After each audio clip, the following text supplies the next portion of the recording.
It's lovely to see some people who I haven't seen in so many years, and it's really nice to see some friendly faces again. And I think if Duncan invited me here for any particular reason this afternoon, it was because more or less exactly 25 years ago at this point in time, I agreed to go with Duncan on a missionary trip around Eastern Europe, and I believe it was one of the first missionary trips that Duncan was making around Eastern Europe. Now, I have to say, in preface to this, I did know what it's like to go on a missionary trip with Duncan, which if any of you have been on, you should know is probably going to be life-changing in one way, shape or form. We had already been to Zimbabwe, which was my very first ever trip abroad. I'd never been abroad before I went with Duncan to Zimbabwe. It led to me getting arrested, interrogated, having an accident, him smashing up the car by crashing into a cow. So I kind of knew that if I was going to go with Duncan on a trip, I should, you can expect there to be something fairly life-changing happening to you. I was 26 years old at that point in time, and my life was about to take a particular different path anyway. I had been a teacher, but I'd actually quit teaching, and I'd signed up to do a MPhil in Elizabethan literature, working class Elizabethan literature at Goldsmiths University, just a few miles away, which was my plan. I had a flat in London. But anyway, before I was going to start my course, I went with Duncan to Eastern Europe. We met up in Warsaw, and Duncan had managed to get hold of, I don't know if he bought or hired, he got this little red van, and there were 4 of us in this red van, and we travelled all the way down from Warsaw and worked our way down to Skopje in Macedonia, and then over the border into Albania. This was 1995, so I think the whole thing had only just opened up. This van was absolutely brilliant. It had this wooden roof rack, which was my bed for the weeks that we were living there. We tried to come back up via Kosovo, but they wouldn't let us into Kosovo because obviously things were just about blowing up in 1995 there, but we came back up through Serbia. Now, more or less every single day of this trip that I was making, I seem to recall Duncan was saying to me, "Look, you should come and live out in Eastern Europe." And I said, "No, I've got my MPhil to do, I've got this flat in London, there's no way I was going to do it." And then, the last day that I was there, I seem to recall, this is the story I tell anyway, this is how I remember it. We was in this little cafe, dirty little cafe in Poland, as I recall. And when I tell this in a secular environment, I tend to say something's clicked in my mind, but perhaps it's more right to say that God perhaps touched me at that moment in time. And I said, okay, why not? Let's do it. And it was kind of one of those decisions that I thought I would really, really regret having said that to Duncan when I woke up the next morning, but I didn't. And I went back up to England, and I cancelled my MPhil, and I got rid of my flat, and 2 weeks later I got on a bus and went out to Vilnius in Lithuania, about which I absolutely knew nothing. Beyond the fact that Duncan had secured an apartment in Vilnius, and that there was a small ecclesia there. Now, I'm not going to spend a huge amount of time, though I think this is kind of what I'm built to do, is to spend a huge amount of time talking about the ecclesias out in the Baltic, because I don't really feel that I have the credentials to be talking about the absolutely fantastic work that has been done in the Baltics, and particularly the work that has been done at the Riga Bible Centre, which I think is an incredible light stand, an incredible example for the Christadelphian faith. But I don't think I have any kind of a right to talk about that. I did spend a year working with the ecclesia in Vilnius, and it was an absolutely wonderful year. And it was a wonderful year for me in terms of the fact that I experienced church in a way that I hadn't experienced it before. And I experienced fellowship in a way that I hadn't experienced fellowship before. And to an extent, in terms of what I want to talk about just for a few minutes this afternoon, is in some ways the problem that gave me, because when myself and my Lithuanian wife, Maria, moved back to the UK, when we came back to being Christadelphians in England, I had a real big problem. Because I came back to a church that was not working. I came back to a church that had become I was trying to find the right word. I think the word I'm going to use here is not fossilised, because I think the word petrified is a better word to express what I felt about the ecclesia in the UK.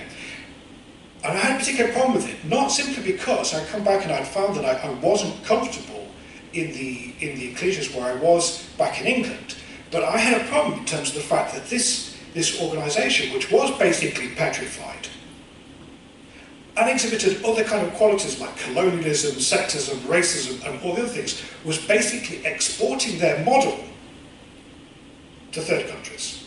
And so they were taking this model that was not working and exporting it to Africa, and they were exporting it to India, they were exporting it to the West Indies. Now for me that was very problematic. And I have to say that for many years since then, I've been kind of struggling in terms of where I actually go from there, and in terms of finding somewhere where I feel that the ecclesia and the church that I'm engaged in, the church that I'm part in some ways reflect the kind of experience that I'd had in the Baltics, but also in some ways reflected what I expected from a church, given what we see in the New Testament, in the Bible. And so basically all I'm going to throw out to you here today is because what I wanted to do was I wanted to peel the whole thing back, and think, if I wanted to re-envisage the church, and what the church should be, if I wanted to re-envisage that, going back right to the beginnings, what would be the fundamental principles that I would think that I would need to establish? What were the fundamental principles on which Christ established the church? If we want to build a church up, where are the establishing foundations? What are the foundations that we would expect to find in church? Okay, so I'm going to throw out a provocative think piece here, just for something for you to have a little think about, and maybe come back to me about as well, because I just want to have a look at 3 points. And I basically want to argue that the church that Christ established is established on some interesting principles. The first of those principles, I'm going to talk about 2 principles that I think the church is established on. The first of those principles is vulnerability. And the second of those principles is failure. Right. Now, that might seem to you an utterly weird thing to be saying about the establishment of the church and what Jesus was trying to do in terms of giving birth to something new in a spiritual world. So I'm going to take you to a couple of different places, just to 3 places in the Bible, to have a discussion about why I think they are portable principles, and then perhaps what we can do from those as well. So really, taking to the end of Jesus' life, Liz talked to us really convincingly this morning about the kind of changes that happened during his ministry, and then into the early church. But taking back to the point where Christ is about to hand over.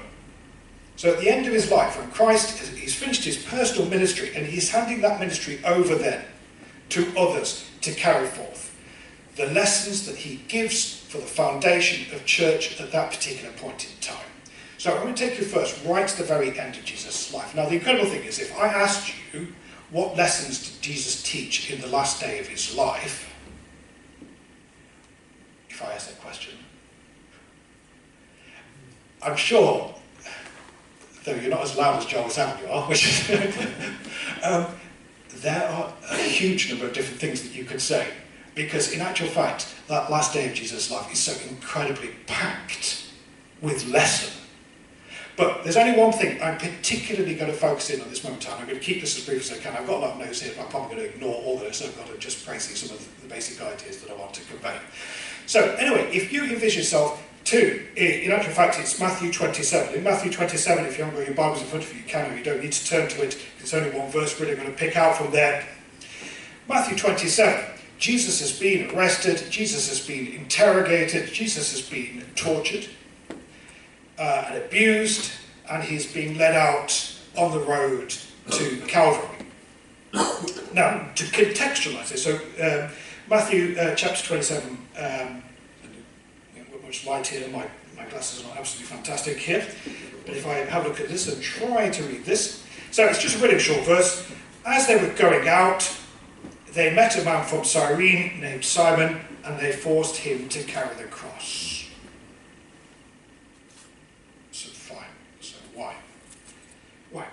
contextualise that comment for one moment, we need to cast our minds back just a few chapters in Matthew when Jesus has started to talk about his death to the disciples, and Peter said, oh, no, that's not going to happen. And Jesus has to pull Peter up and say, get behind me, Satan. The very next thing that Jesus said to his disciples was, if you want to follow me, if you want to be my disciples, pick up your cross and follow me. Jesus commanded us that if we were to be his disciples, we needed to pick up the cross and follow him. Okay, where am I going with this? Jesus, when he walked out of Pontius Pilate's palace, when he walked on the way to Calvary, could not carry his cross. In the Gospel of John said he does, he carries his cross, so obviously he started to carry his cross, but obviously at some point along that road he fell.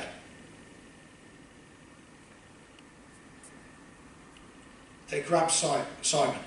We don't know a huge amount about this guy at this moment in time, but he grabs Simon and they make him carry Jesus' cross. And I just want us to hold on at that second point and just really envision this, because we know what the cross represents. When Jesus told us to pick up the cross, we know what that represents. All that was embodied in that concept of carrying the cross. Jesus couldn't carry his cross. He required somebody to come alongside him and pick up his burden and carry it for him. Now that's an incredible thought. But I think it's an incredibly powerful lesson that Jesus gives us here. Because Jesus here exhibits vulnerability. And by his vulnerability, Simon is raised to grace. What greater thing can you imagine doing than lifting up Christ's burden and carrying it for him? And for 2,000 years we have repeated this man's name because Jesus gave him the opportunity to act in grace. And more incredibly, Simon's heart was converted. Simon's heart was converted by Jesus' vulnerability. Not only Simon, but his children, who we read about in Acts. His whole family was converted by Christ's vulnerability. Not by his teaching, not by him preaching, not by him doing miracles, not by him feeding them, by being weak.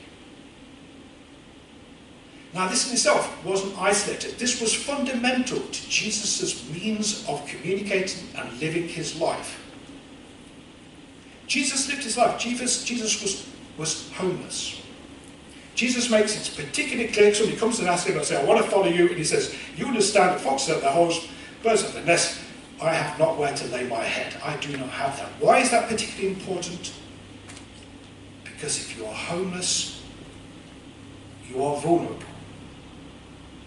If you are homeless, you have to rely upon the grace of others. When at 3 or 4 o'clock, I'm a teacher, I'm going to pretend I work later than I actually do. So when about 4 or 5 o'clock I decide I'm going to go home from work for my teaching, I don't start looking around my office and looking around thinking, who can I ask to put me up tonight? Who am I going to go to and ask, can I sleep at your place tonight? I don't have to do that. You know what I do? I get my coat on, I go out to my car, and I just hope nobody's in my way so I can get home as quick as I can. I'm independent. I am not reliant upon anybody. Jesus, each night, had to ask somebody for the grace of staying in their home. Jesus was vulnerable, and his vulnerability called other people to grace. It forced an interdependence. It built a community of grace. A community of grace that would not have been built if he had been self-sufficient, if he had looked after himself. It was his vulnerability that built that. Just a couple more points on this, and I'll leave you time to think about it. When Jesus dies, I mean, one of the things about vulnerability, of course, is it leaves you open to being hurt, and it leaves you open to pain, and it leaves you open to suffering. And of course, when Jesus dies, his disciples suffer vulnerability. So his disciples do what we humans do when we feel vulnerable. What do we do when we feel vulnerable? We shut doors, yeah? We shut doors. We don't like feeling vulnerable. As human beings, we hate that feeling of vulnerability. And what's the first thing that the disciples do? They go back to their house and they lock their doors. They lock themselves in. And that's a metaphorical statement as well as a realistic statement. Realistically, they lock themselves in, but metaphorically, they lock themselves in too. They're vulnerable. They have been hurt. They have been damaged. They are threatened.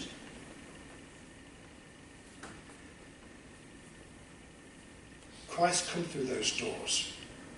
Now, it doesn't matter the teachings. The teachings don't matter. Remember Thomas. Thomas is important in this respect. The teachings doesn't matter. People have come to Thomas and said, I have seen the Christ risen. People came to Thomas and said, we have seen Jesus. Teachings did not convert Thomas.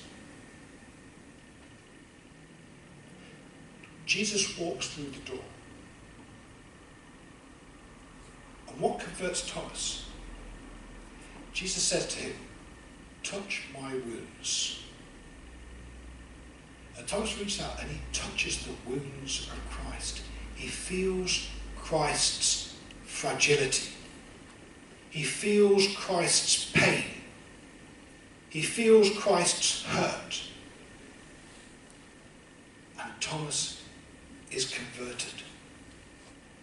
Thomas says, my Lord and my God, after he touched the wounds of Christ. Vulnerability converts the heart. It forces an interdependence of grace, of community, of love. And we can underline as many more lines in the scripture as we want and go out and beat people over the head with them, but that will not convert their hearts. We have to learn to live the grace of Christ that allow others to rise up, to be graceful. Last thing, Jesus' last teaching on terms of how he wanted to build the church at this point in time, so my new little exploration of this. We know that, of course, that Peter is the rock on which, and it's one of Jesus' lovely jokes, and I love the way that Jesus always gives his disciples nicknames, but anyway, Jesus says that he is going to build the church upon that rock. Cephas, Peter. Okay, so we come to the point where Jesus is handing over the reins to Peter after his resurrection. He's sitting by the fire, they've had some fish, and he's handing over that responsibility of the leadership of the church to Peter. And what does he do at that point in time? What does Jesus do at that point in time? He says to him 3 times, Peter, do you love me? Why 3 times? He's reminding Peter that 3 times he denied Jesus.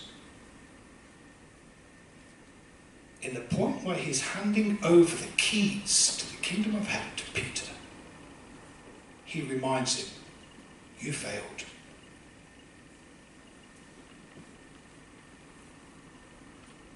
And that our church is based on that failure.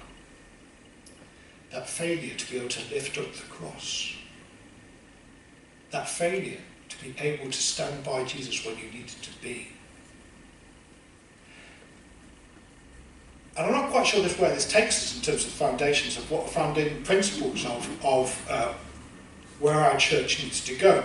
But certainly, for me, when I withdraw, and When I came home from the Baltic church and the struggle that I've had since, and I saw Christophans going out into other countries, or Christophans going out and pounding people with their Bible verses, and I'm not saying that doctrine is not important, I'm not saying that what is taught in the Bible, I think we absolutely need to go back to what is taught in the Bible, but the founding principles that Christ wants us to take into our lives are that we need to build communities of love that are based on our shared vulnerability, our need to stand by each other, to share with each other, not to be independent, but to be interdependent.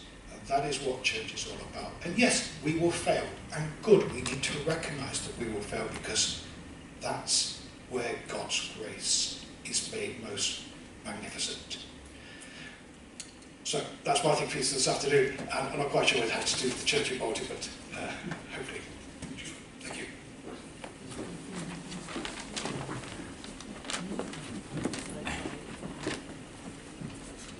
Thank you. Thank you very much, Stephen. Very stimulating and challenging, and something for us all to talk about.